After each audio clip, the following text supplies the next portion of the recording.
Vítam všetkých privržencov slobodného slova a demokracie na Slovensku.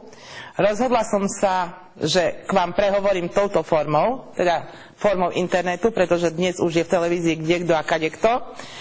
Ale budem sa vyjadrovať v prvom rade k svojej osobe.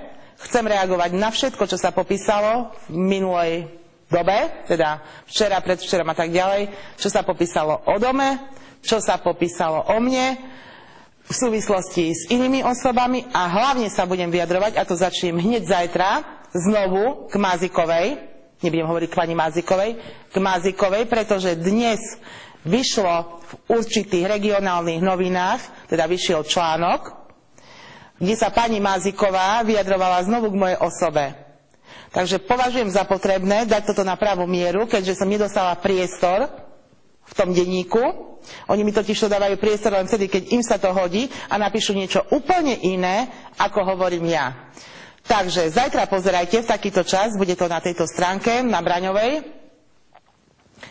A budem sa vyjadrovať každý deň, pretože mám čo robiť celý týždeň, aby som to národu vysvetlila. A dnes vám prezradím ešte niečo. Do konca roka sa budem vyjadrovať na tejto stránke, ale od začiatku roka sa budem vyjadrovať v našej vlastnej internetovej televízii, budem reagovať online na všetko, čo budú písať novinári. To je taký môj darček, podstromček všetkým novinárom a uvidíme, ako sa veci budú mať.